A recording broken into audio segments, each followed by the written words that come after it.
Alrighty guys, so it's time to start assembling our foil packet dinners. Now the foils that I've cut out, I've pre-cut out all of them.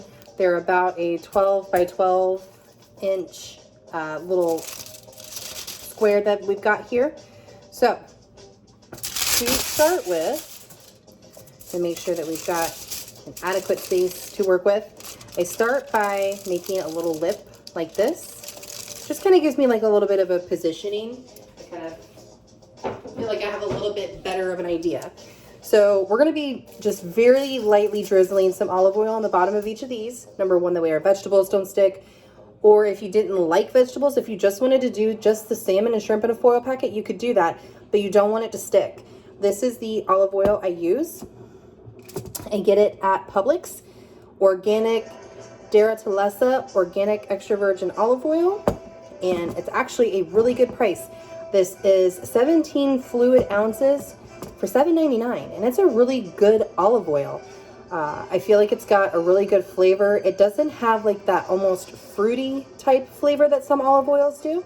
And if you're not sure what I'm talking about, don't worry about it. We're going to have a video all about tasting different balsamics, different vinegars, different oils, and things like that. We're going to talk about the flavor profile and how they're going to change every time you use in a dish, and which ones to use in a dish versus which ones you shouldn't use. So again, this is the one I'm using, and we're just simply going to take a little bit here and put it in the center like that. I'm going to call that maybe half of a tablespoon. So like I said, it's not like it's a crazy amount. I have a silicone brush here that we're then just going to put in the center and very gently start to work that olive oil around onto the foil. Beautiful. Perfect. Perfect, perfect. All right, so assembling. I like to do my first layer of my zucchini. This doesn't have to be perfect. It doesn't have to be super gorgeous. Like I said, it's going underneath the fish. It's not like you're using it for presentation or to recreate the idea of scales on a fish or anything like that. Although that is a fun thing to do. I have done it with very, very, very thin mandolin potatoes. I've done that on fish, and it is absolutely incredible. And maybe that's something we should do one time. Maybe we should talk about doing that. All right, so we've got down our layer of the zucchini. Now we're going to put down a little bit of onion. You don't need a lot in each packet because you don't want the onion to overwhelm your salmon or your shrimp. So for me, I'm only going to take maybe 3 or 4 of the little rounds that we've made. Not a lot.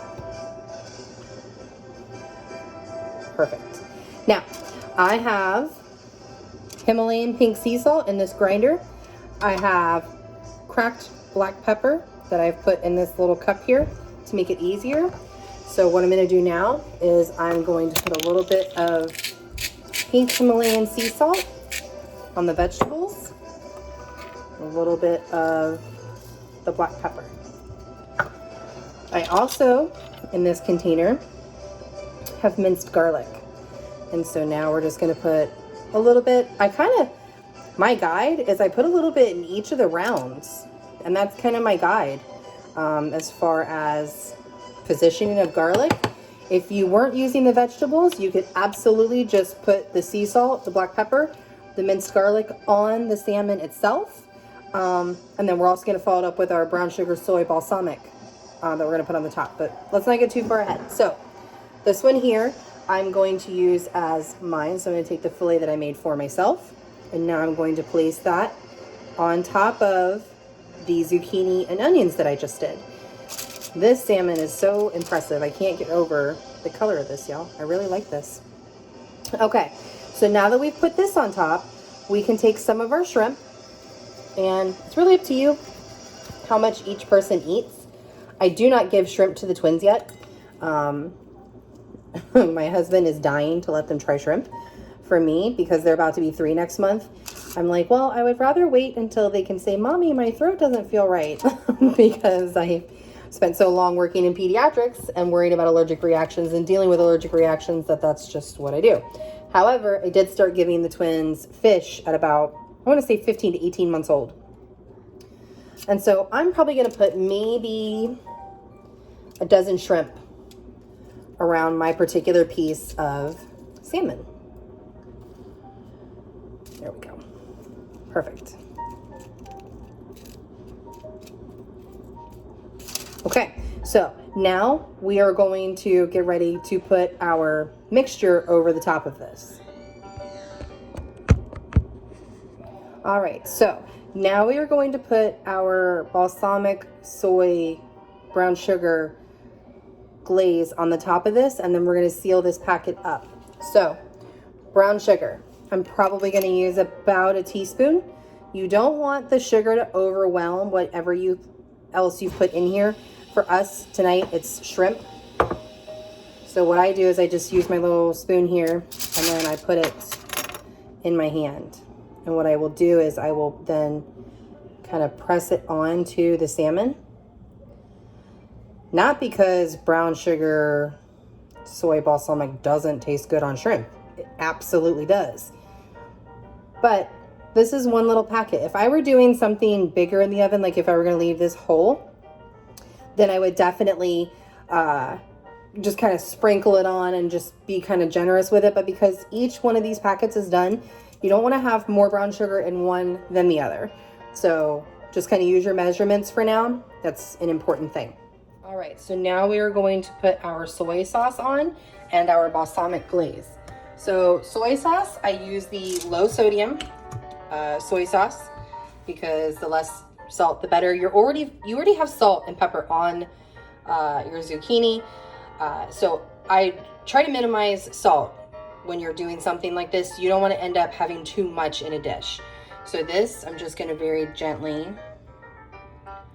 drizzle some of the soy sauce over the salmon, just like that. Next, I use this balsamic glaze. I get it at Publix as well. For this particular container, 8.4 fluid ounces.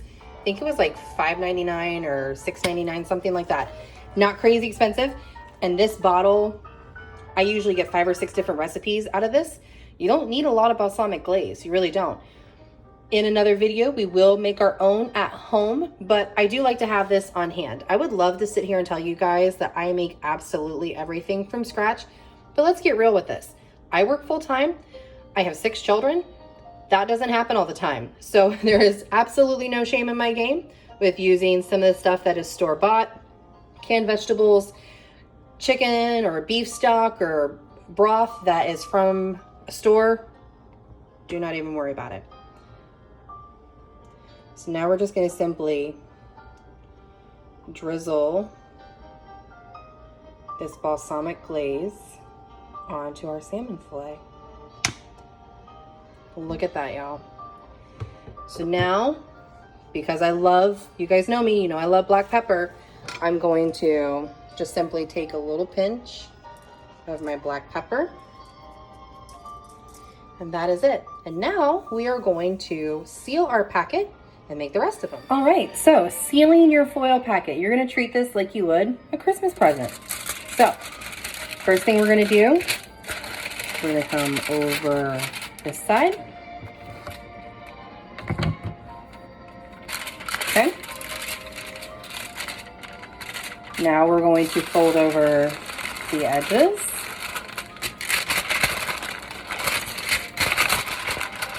Don't squish your fish. Okay, pay attention to where the ends are on your little fillets there. And then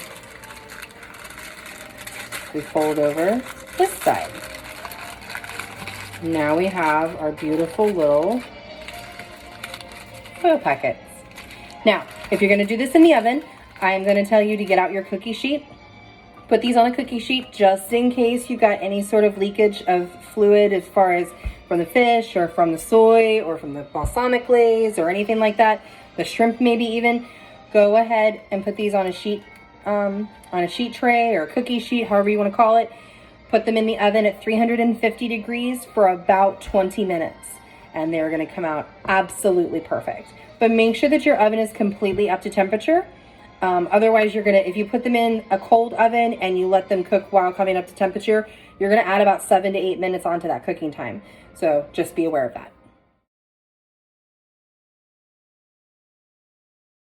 All right, guys, so to go with our foil packet dinners, we are going to be making jasmine rice. I absolutely love jasmine rice. It is so fragrant and it's just a different texture. I just absolutely love jasmine rice. If you don't like jasmine rice, you could use any kind of rice you want. If you were on keto and you're not doing carbs, whatever, by all means, make yourself some more vegetables. But here in this house, we like our carbohydrates. So I have my little pot here, and I've already pre-measured out my rice. The thing with cooking rice is that it's a 1-to-2 ratio, okay? So for every 1 cup of rice, you need 2 cups of liquid. That's how you measure that out. Now, you could use absolutely just water and follow package instructions. But when do we ever do that? We don't. So here's how we're gonna cook our rice tonight. So I have mine on my back burner. I'm going to turn it to medium heat, okay? We're gonna let that pot get nice and warm. So for our liquid, instead of using water, we're gonna use chicken stock. Chicken is a very mild flavor, and you don't want something to overpower what you're already eating with the shrimp and with the salmon. So I would advise against using something like, beef stock or something like that. If you are pescatarian, you could also use vegetable stock or seafood stock. Both of those would taste amazing, although I feel like the seafood might overpower the flavor of a jasmine rice. I would tell you to just use regular long grain rice if you're gonna be using a seafood stock. Little trick I've learned is to use a little bit of olive oil in the bottom of your pan, and we're gonna just lightly toast our rice before we actually boil it. It changes everything about your rice if you lightly toast it first. Not to mention the fact that we're coating all those grains of rice with this oil, and it's not gonna stick. Rice used to be something that I was absolutely intimidated by. I could never make rice that wasn't just this pot of white gelatinous mass. It was terrible. It was gummy and it turned out like glue, and it didn't matter what I was doing. Like, I would follow the package instructions to a T, and I still could not do it. One of the things I've learned is that when you're following a package instruction with rice, they tend to tell you to really overcook it. I like to actually taste the individual grains of rice, and the way you do that is by not boiling it for as hard and as long, and also toasting it in this olive oil. So again, this is a 1-to-2 ratio. So for my family size, I have 2 cups of rice in here, which means we're gonna need 4 cups of liquid. So now that my olive oil is nice and warm, I'm going to just simply put the rice into it. And I'm just going to stir this around. And I've used probably about 1.5 tablespoons of olive oil. Obviously, you're going to use less than that if you don't have a family my size. Like if you're cooking for a family, just you and your husband, or a family of 3 or 4, I would probably tell you to use right about less than 1 tablespoon of the olive oil. So now that I've moved this around, and it looks like I've pretty well coated all of the rice, now we're just gonna still leave this on medium heat, but we're just gonna gently move this around until we get a nice toasted color on our rice. And I'll show you what I mean.